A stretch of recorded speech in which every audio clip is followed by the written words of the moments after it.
Hi everyone, I hope everyone's had a good day. I'm going to start off with an acknowledgement of country. We would like to acknowledge the traditional owners of the many lands on which we create and share our learning resources.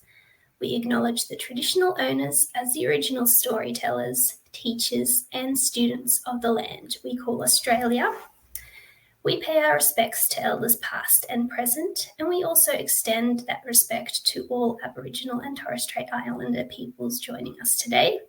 And today I'm presenting on the lands of the Gubbi Gubbi peoples. So thank you for joining us. My name is Valerie Wills, and I'm a learning designer at Oxford University Press. Today we're going to be exploring the topic of explicit grammar instruction using quality text, and I'm delighted to introduce our speaker for this webinar, Grace Romano. Grace Romano is a passionate literacy coach with over 30 years' experience in primary education. She holds a Bachelor of Education, a Certificate in Gifted Education, and a Master's in Educational Leadership, complemented by numerous coaching qualifications. Grace specialises in literacy development and the effective implementation of the primary English syllabus. She is committed to fostering evidence-based and data-informed pedagogy in the classroom. Throughout her career, Grace has served as an advisor and coach at the systems level within Sydney Catholic schools. Welcome, Grace, and I'm going to hand over to you. Thank you, Valerie. Thank you for that warm welcome. I think we're going to start off just with this, just to sharing the agenda. I plan on spending, a little bit of time looking at grammar and really digging deep into what makes grammar instruction effective, how authentic texts are almost a vehicle or a gateway to teaching grammar effectively, what is explicit teaching of grammar, and some fun strategies at the end, also acknowledging the Oxford Grammar books, where a useful tool can be used in this area as well. So thank you again, Valerie, and hi everyone. Coming to this, we always have our own feelings about grammar, depending on how we were taught and when we were taught grammar, if we were taught grammar, and how we teach it as well. So what's one word that you associate with grammar? Just give you a few minutes to fill that in. And I'm wondering if it will be shared, or we can go back to that, because as I said, we come to one word that you associate with grammar. We can come back to that, definitely. That's not a problem. Okay. I often come across lots of people saying they're scared of it. They don't know all the rules. But throughout this short webinar, I'll be exploring how it can be fun, and it is exciting to dig deep into what makes our language, and how we can make meaning from it.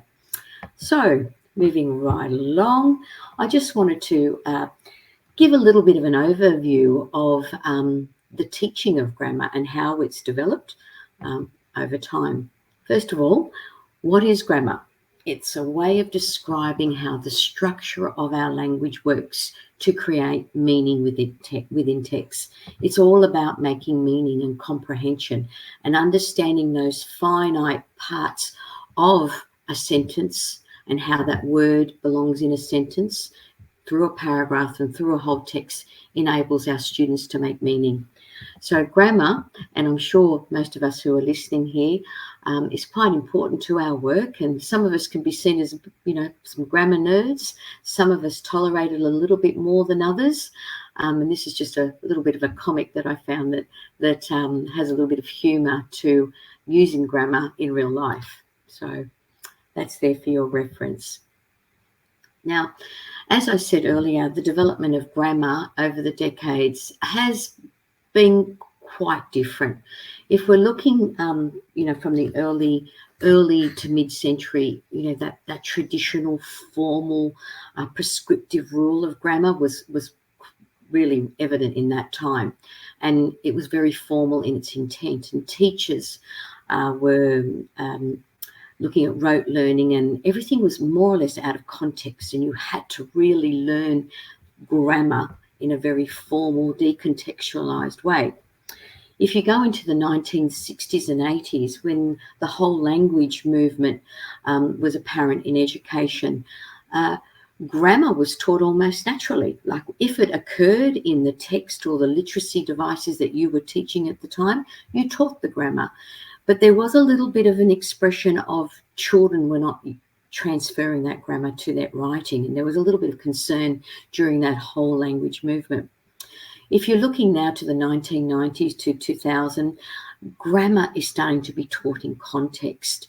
There's that shift towards functional grammar and genre-based pedagogy, like, what's the purpose of the grammar in that genre? And it's taught through meaningful text. So we're starting to see a shift of, what grammar really means in context. And today, it's evidence-based. It's purposeful grammar teaching that we're looking at. We use rich text to teach grammatical features. It supports communication, it deepens comprehension, and grammar is embedded in reading and writing and speaking text. And we're demonstrating the links, So if I'm speaking with the correct grammar, I'm more intentional in writing it and, reading it as well. So the meta language about grammar, talking about language to help students make those choices in their writing, is quite apparent in what we do now. And that's what purposeful grammar teaching is all about. Okay, effective grammar instruction. Now we say that and we say, well, what is effective grammar instruction? Most of us would have had grammar books where we just went through it in context and so forth. But as I said, there are three main areas of effective grammar instruction.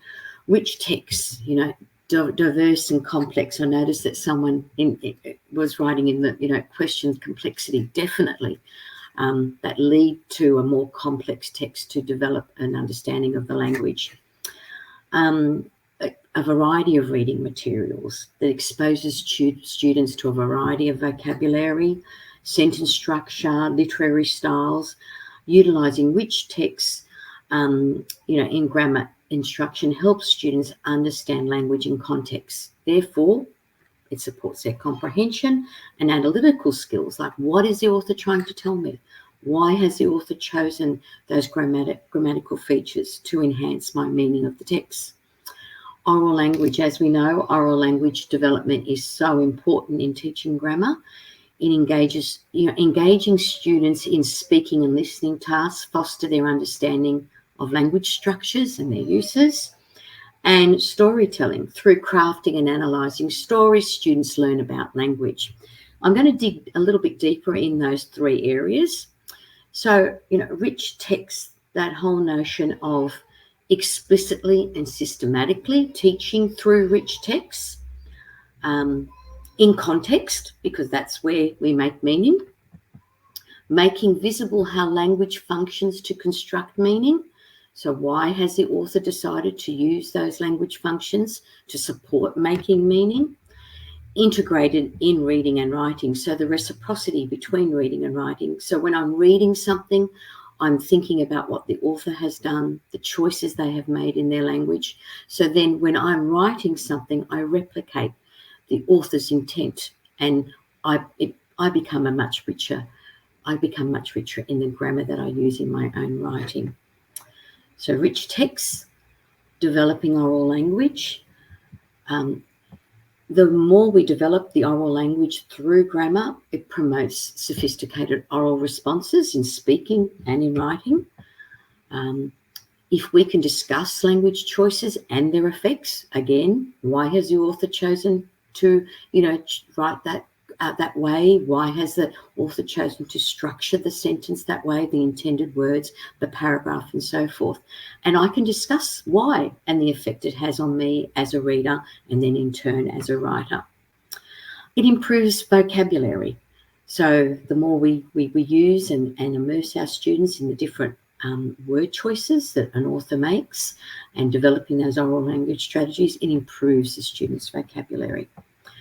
using language more effectively in both written and spoken forms, and that's what we aim to do.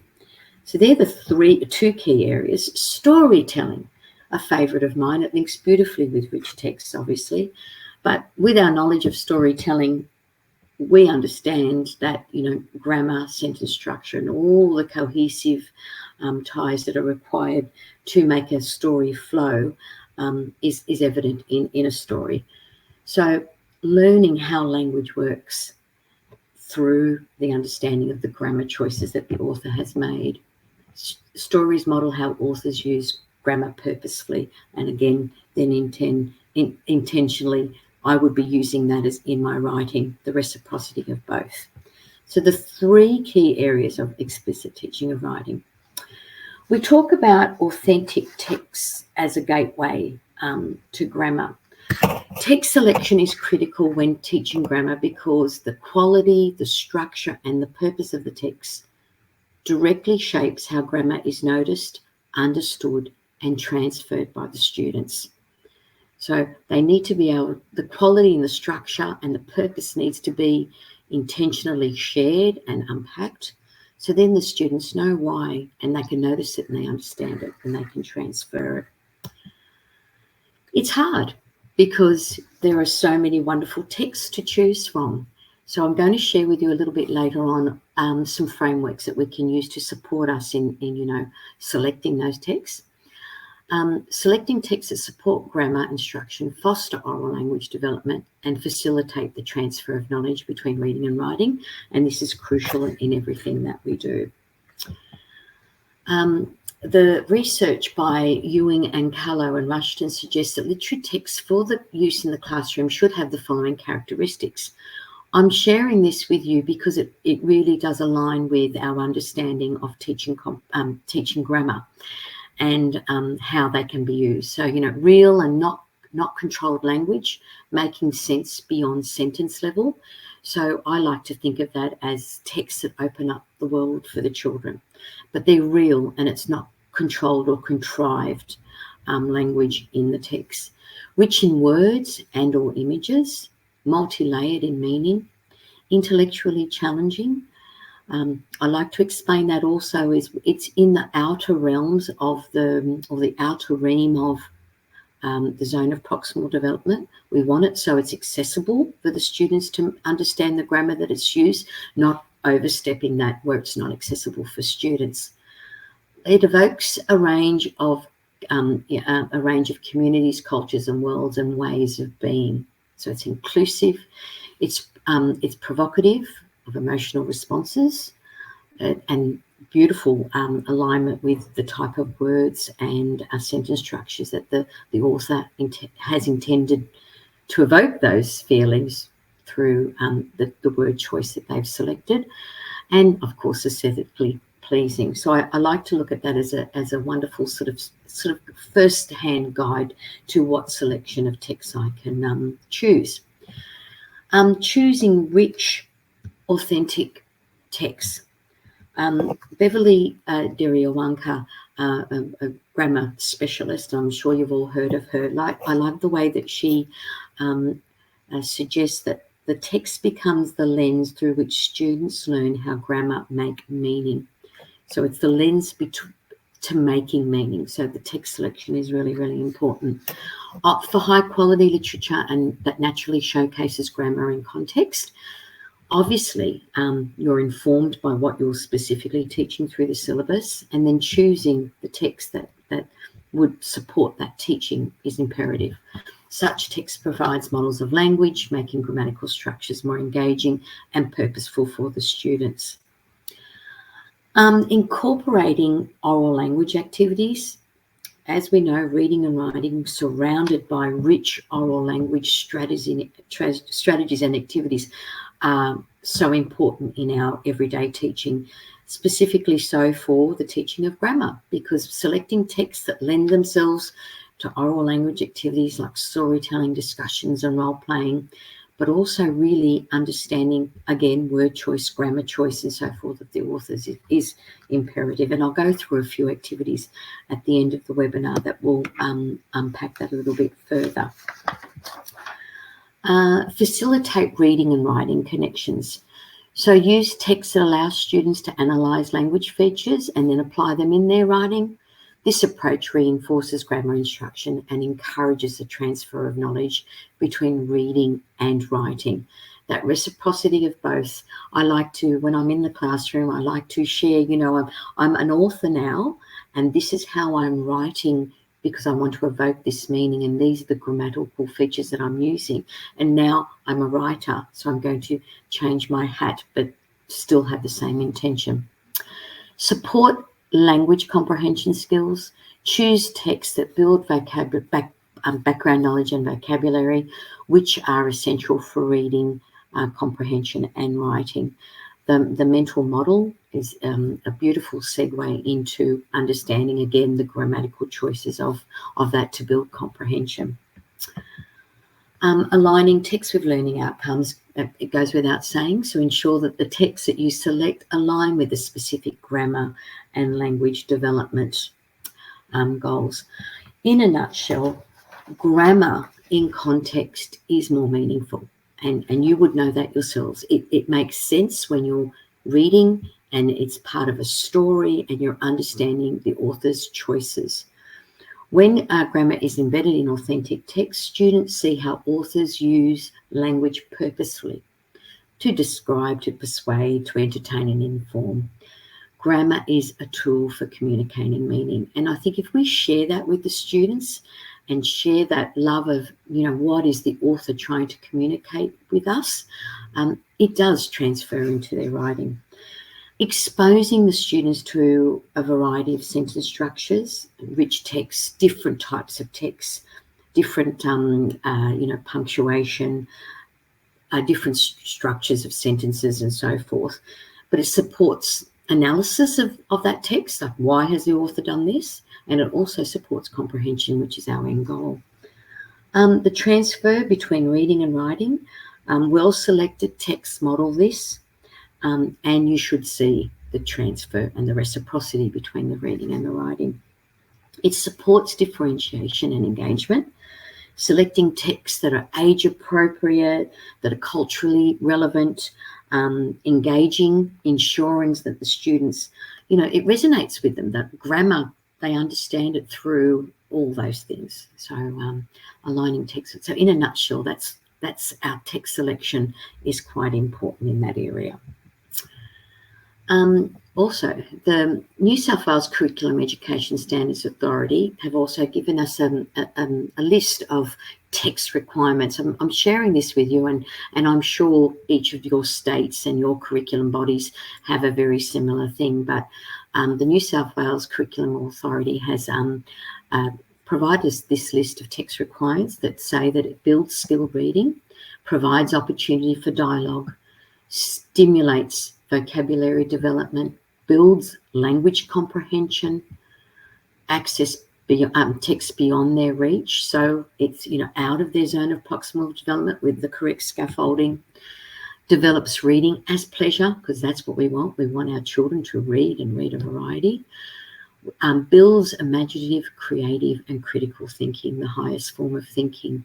So text requirements engage students as well. So that's my governing body that's provided this list. I'm sure you have the same.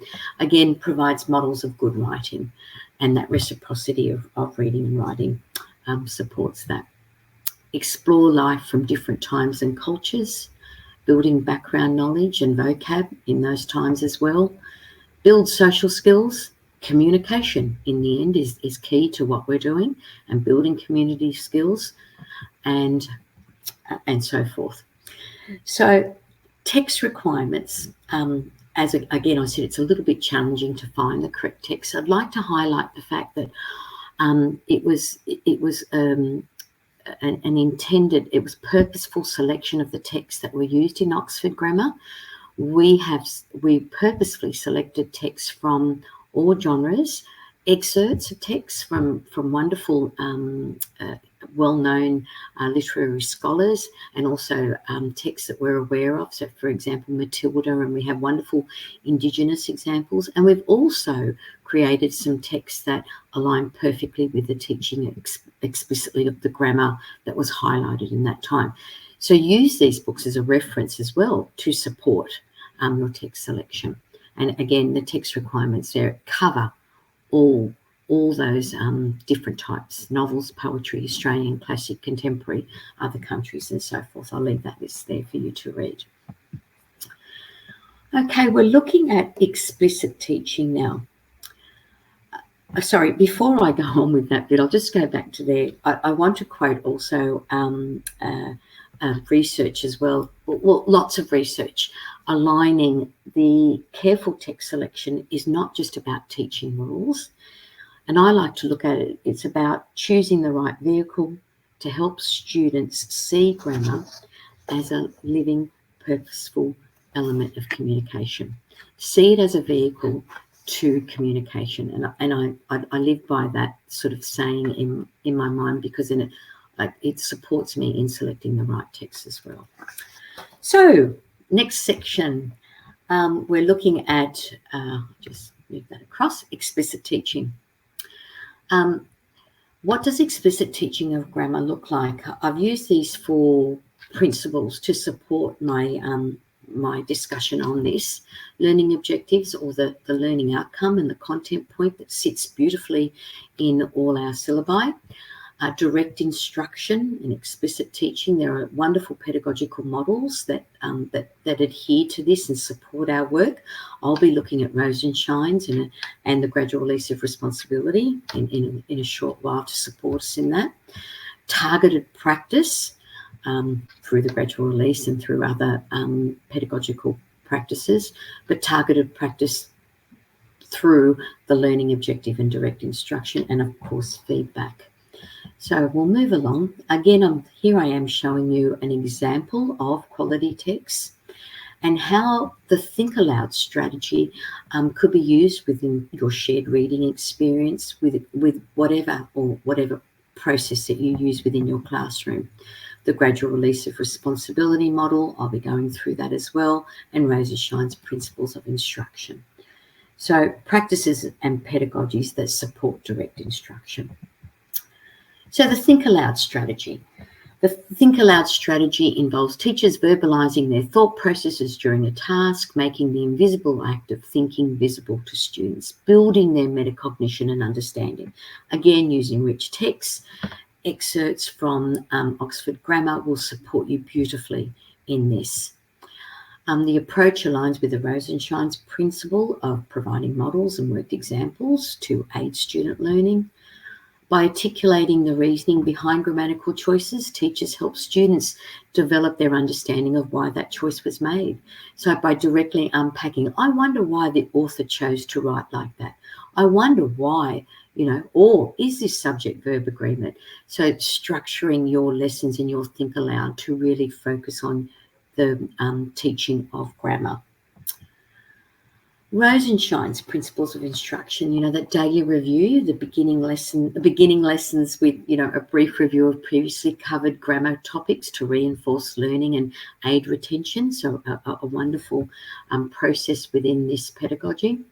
Present new material in small steps, again, through rich texts. But again, using Oxford Grammar can really support you and illustrate each point, because you have an excerpt of text that is aligned perfectly with an explicit grammar teaching point.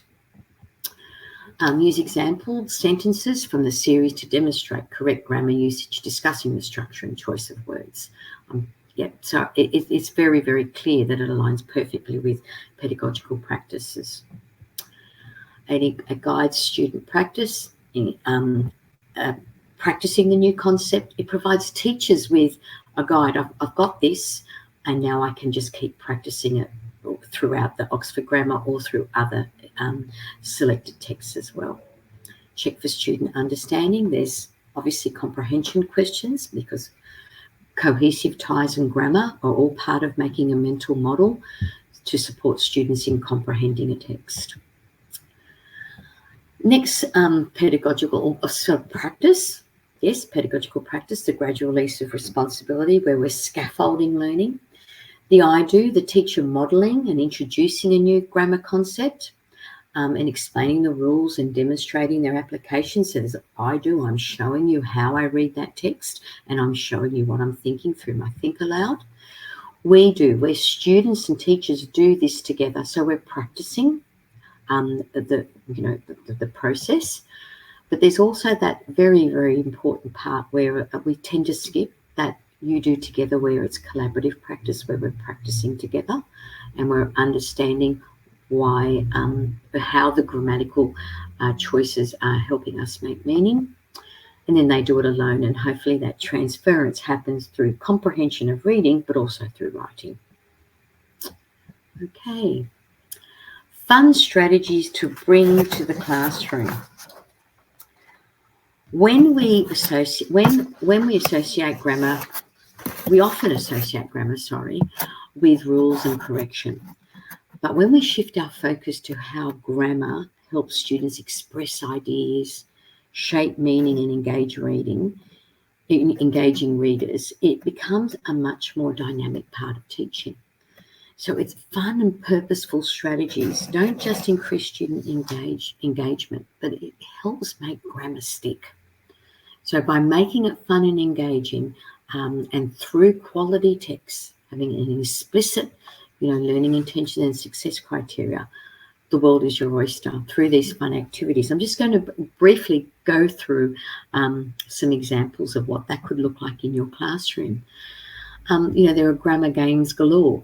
Pick a sentence, end a sentence, providing students with color-coded cards representing subject, verb, objects, punctuation, and so forth. Making it fun, having it as part of practice as well. Grammar bingo, it's quite a big favourite in many classrooms where I don't need to explain that to you, you understand the concept. Interactive storytelling, particularly in the early grades, but I have used it in the upper grades as well, where students engage in, that whole play acting of what is happening in the story, associating also physical movements with grammatical structures. So there are lots of things out there that support, what happens when we make a full stop and all that sort of business. You can search those type of things. A kinesthetic approach enhances memory and understanding of grammar, particularly in the early grades. Creative writing activities, so interactive writing, collaborate with students to write sentences or short stories on the board, discussing correct grammar correctly. The shared writing experience when you're doing this together and creating your own story, and then having that as a form of reference for the rest of the day, where the students add to that, where the students have to read it to support their understanding of the grammatical choices throughout the day.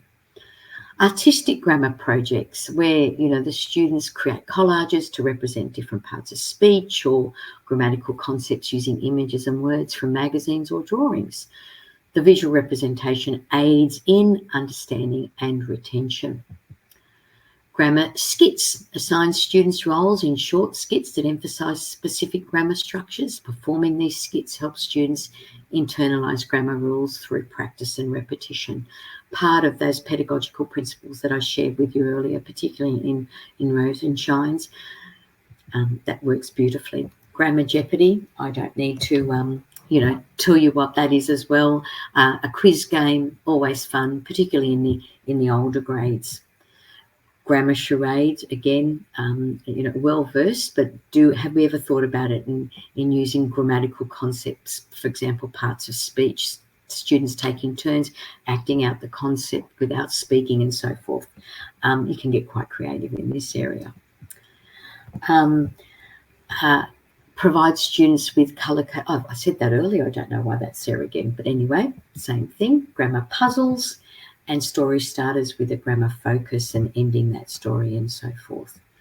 So there are lots and lots of ways that you can support grammar. When students manipulate language through games, drama, through perfect text or authentic text, authentic text would be the correct term, or sentence play, they're not just learning grammar, they're understanding how language works. And they're making grammar, you're making grammar fun and engaging. It's essential for deep learning and the transfer into writing. So have fun with it. There's lots and lots of things that you can do with grammar. I'll just go back to that one there. Selecting texts that support grammar instruction foster oral language development and facilitate the transfer of knowledge between reading and writing. And it's crucial in primary education. That reciprocity between reading and writing is key to ensuring that our students are, achieving a literate level where they're meant to be. Explicit grammar instruction, especially when contextualised with meaningful communication, has been shown to enhance both oral and written language skills. So, oral language strategies and teaching and learning of oral language embedded within this is key. By providing clear, structured teaching of grammatical concepts, educators can support students in developing greater language proficiency and confidence in their communication abilities. So, in saying that, key to all this, again, is the explicit teaching of grammar and in context, and it's essential for communication. So, are there any questions? I hope I didn't rush through the explanation of how quality texts are essential, but if there are any questions, I'd be happy to answer them. There are questions, Grace, but we thought we'd just go back to the poll before we do the questions. Yes, please do. Thank you. Yes, confusing, important, excitement, wonderful, rules, verb, rules, context, interesting, time, clarity, syntax, fun, rules, punctuation, correct syntax, enjoyable, complex, intricacy, rules. Rules keeps coming up as a big one, doesn't it? Technical, communication, fun, all completely relevant, and depending on your experience of how you were taught grammar at school, and also depending on your experience and how the syllabus has informed your teaching of grammar over the times. So rules, I think I've made that whole notion that it's more than rules. It's about communication. It's about having fun with it and providing our students with the tools to communicate effectively. Okay, I've got a question here, Grace, from Kay, and it's, with the advent of new technologies and new words, is grammar also developing new rules? I think that's a very, very good question. I mean, that whole notion of, the way children communicate on digital technologies has come up with research, and I think we need to watch this space. I think, in essence, our syllabus informs us on what we need to teach, and at the moment, that's where we sit. I hope, I'd like to, that's an interesting space to look at, and I'm sure that it will need to change because of the way our students are communicating. But in the end, we want them to be, communicate in the real world and be, wonderful citizens where they can communicate in many levels. So I can't imagine all of it changing drastically, but there will need to be changes. This is another one. How can I give feedback on grammar without discouraging young writers? Yeah, that's quite an interesting concept, because we want to give timely feedback, and we don't want to interrupt in any way the process of our students cognitively thinking of ideas and creative ways to write. So I always encourage teachers to look at it and to really emphasise when they're that editing phase where it's okay that we're talking about what do you mean by that and how can we improve that notion or improve what you're writing. We're editing, and that's a key skill that we need to teach our students. So after the ideas have been put down on paper, whatever way, shape or form, at that editing phase, I think is is possibly the less damaging. We don't want to in any way not encourage them to teach. I love that whole notion of two positives and feed forward. Okay, perhaps let's look at, the subject-verb agreement in this sentence. How do we improve that? But you've done wonderful things in that other thing. Also, in that other section of your writing, also encouraging self-editing, but also prompting the fact that the students know what a good piece of writing looks like, whether it be at sentence level or paragraph level. So there is that notion of, attending to, well, here's my learning intention, here's my success criteria, but what does a good sentence look like, and what do I need to have included in that? So I hope that helps. Great. And one other one, how can I differentiate grammar instructions for students with language learning difficulties? Okay, when we think about differentiation, we always think about the content, the process, and the product. For our EALD learners, I like to look at simplifying the language, the content. Not where I'm not saying dumbing it down, I'm saying simplify the language, use clear and concise language. Prevent using idioms and colloquialisms, because that just confuses the students. So use visuals to support what is written, and so that the EALD students have an understanding of what is being written, and if needed, bilingual resources. Yeah, if needed, if that's where that child is at, depending on the phase, definitely. The process. How do we differentiate the process for EALD students? Tiered activities, different levels of complexity for the students, from that very simple matching game to analysing a text. So, the process really is depending on where the student is at and their command of English, and they're under, if they are transferring from their first language to the second. So it's depending on where they're at. Flexible grouping, that's what we do in differentiation. Scaffolded instruction in manageable chunks, so that we're not providing the students with a lot of cognitive load where we're just managing that.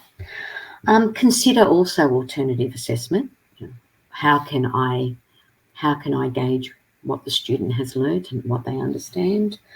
Cultural sensitivities and inclusiveness in the resources that you use. And if needed, encouraging the first language use. I suppose in the end, building self-efficacy and building confidence. Like, we can do this, you can do this, we can do it together first. Building self-efficacy is probably my biggest message there. Thanks, Grace. I don't think there are any other questions. No. So I'll hand back to Val. Thank you.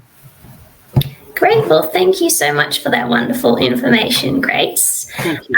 We're going to close the webinar, but we'll be sending out the recording and the slides, as well as some handouts in the coming days to you all. Okay. Thank you, everyone. Wonderful night, everyone. Thank you. Thank you.